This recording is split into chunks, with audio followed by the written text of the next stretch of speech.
Hey guys, welcome back to the Teacher Time Machine podcast. My name is Ashley. I'm an ag ed major. I'm Brian. I'm an English education major. I'm Josie. I'm an art education major. And my name is Marlon. I'm a kinesiology major. Welcome back. We are so excited to be back and have another topic to discuss today. Today we're going to be talking about specific vocabulary strategies. We all did different ones. I started out with doing the Freyer model, which was basically it's like a square with four boxes in it and then a circle in the middle, and you have a vocab word. And I just did something pretty simple. I did precision agriculture. It basically is just going to get the students learning how to basically spell the word, figure out what the definition is. There is a little, like, you write examples of like what it is, and then on the top left you write the definition, and then the bottom left you write like what the examples like are not, like, because some vocabulary stuff people get confused and like mix up different words, and then the bottom one, it's just they get to draw a picture and figure out like what it is. So the strategy that I use, I feel like it's really important for like basically, like, I would say, like, ag specifically, because, like, there's all different things that people get confused about, and, like, adding in, like, what it is, what it isn't, and then just making it fun, being able to, like, draw a picture of it. I really enjoyed this strategy. Cool. That's fine. Got it. So for my teaching strategy, I use total physical response. And this strategy, you get a definition, and then you associate that definition with body movements. And you do this just to help the students engage with the vocabulary word and memorize the definition. I think in English, there's a lot of vocabulary words that are taught through sitting and just like studying. And so I figured that if I use this strategy, it would help the students to engage with the word and to engage with just learning in general. And It's a really good one, just, like, get the kids, like, moving and, like, more involved. for sure. Did you do you have a vocabulary word that you could show us? Yeah, actually. I would love to see this. Great. Yes, I would. It is rhythm. So rhythm is the flow of rising and falling sounds in language that is produced in verse by regular repeating of stressed and unstressed syllables. Nice. Beautiful. Yeah. I think that's a good way to get your students up and moving. And Yeah. No, but, like, it makes it fun. Yeah, it makes is it like fun. really It definitely is fun. and gets them moving and active. So I did a vocabulary self-assessment, which my subject is art.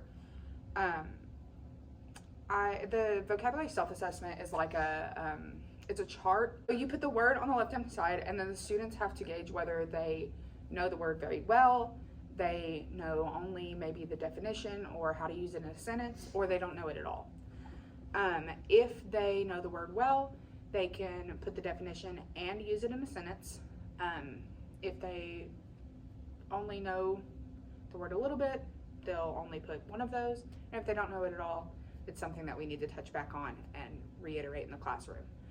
I figured that some vocab words for a beginning art class would be words like composition and palette, maybe like medium and texture and line, perspective, contrast, just your basic vocabulary that you would learn coming into an art classroom. So that's what I did.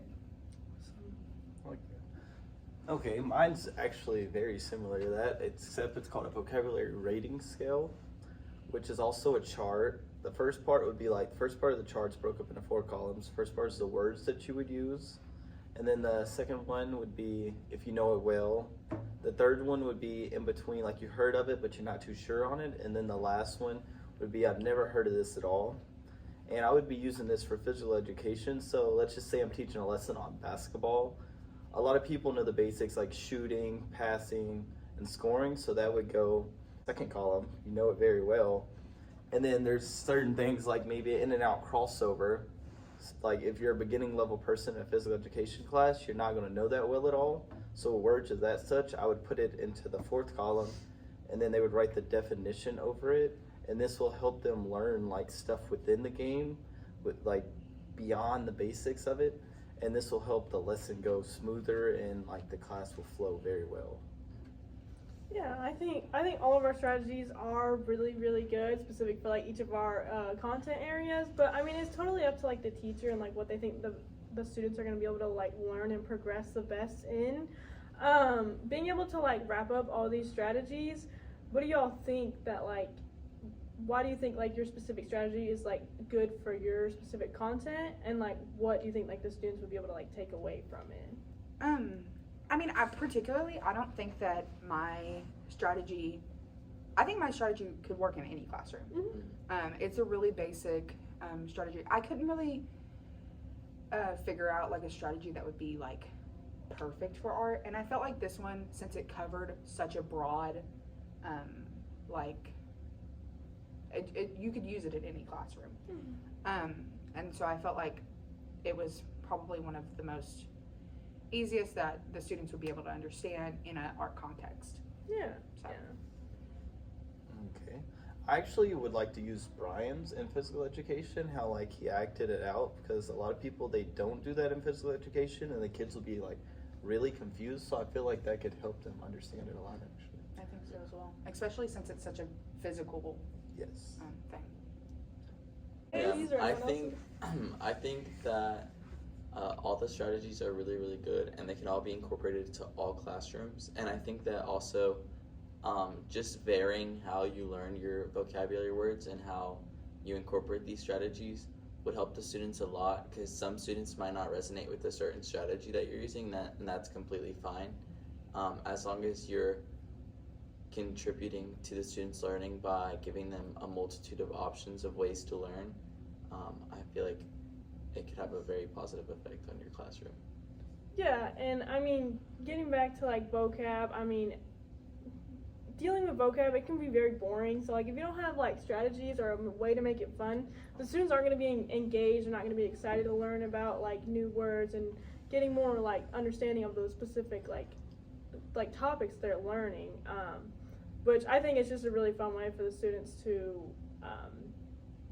have like a more in-depth understanding of the vocab. Because if you just put like a paper out and a like dictionary, like, hey, go do these words, go find these, like whoever's done, like once you're done you can leave the class. But it's a more like better, excited, creative way of teaching, I'd say. Well, that was it. Thank you for watching the Teacher Time Machine, and we'll see you next time.